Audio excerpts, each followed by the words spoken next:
Hi, my name is Terry Kuntz. I've been coaching softball since the early 1990s. I've been involved in all levels of play, from the beginning to the most elite. And with my technique, they have all gained exit velocity and power.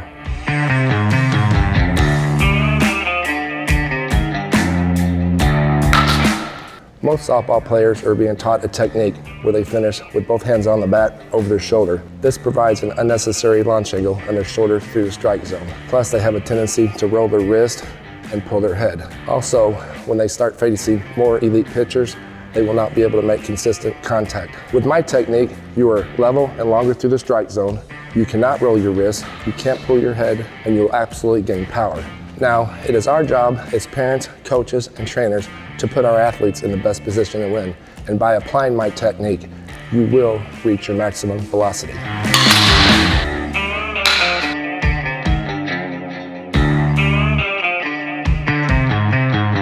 Step 1, eye dominance.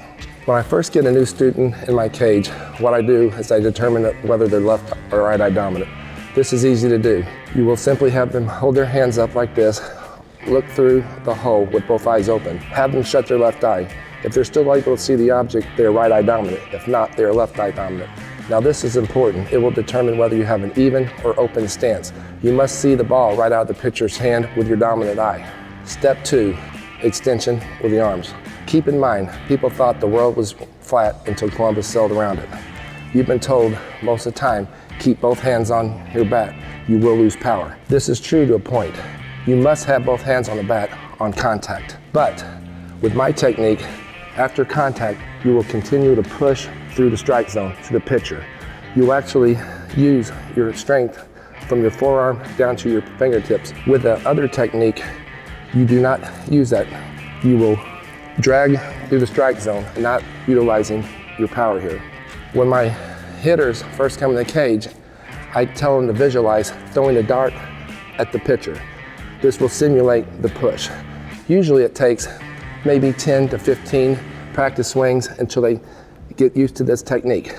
Step 3, the importance of their head. I talk to my girls about going shoulder to shoulder. Their chin must be on their front shoulder and it must end on their back shoulder. But you must actually turn your head just approximately 3 to 4 inches. What this will actually do, it will start your hands. You need your hands to be moving before your shoulder opens to apply more force to the ball.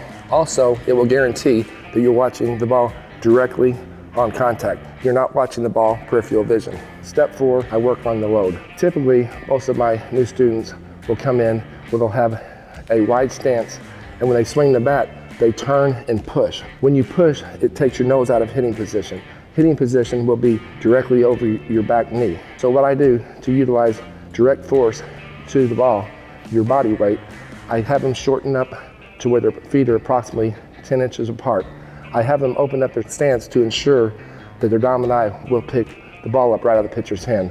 When the pitcher goes into their windup, I have them slowly go back, cross their knees, and then reach to the ball. When I say reach, you must keep your nose over the hitting knee. So when the ball is pitched, you will spin to the ball. You must keep the weight of your body on the ball of your little toe.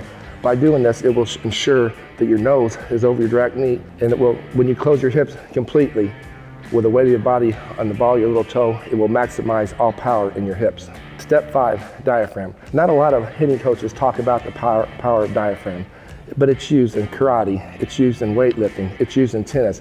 This really works. When done correctly, you gain 1 to 2 miles an hour exit velocity. To do this technique, when the pitcher gets ready to go into the lineup, you fill your lungs only halfway with air. When on contact, you will blow out from the diaphragm, and this will maximize your exit velocity. Step 6, front foot moves first. So after completion of your swing, your front foot needs to move first before your back foot.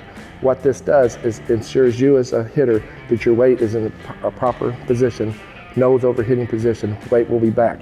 And it will guarantee that you complete your swing before you start to run the first. It's very important to hit off the tee with my technique. To create the perfect swing, you must have your front foot land exactly even with the stick. If not, you land a little bit behind, you will roll around the ball. If you land a little bit in front, you will push the ball. To create the perfect swing, you must put your foot down completely even with a stick to hit the ball up the middle. That will maximize your exit velocity. By applying my technique, I guarantee you too will reach your maximum velocity.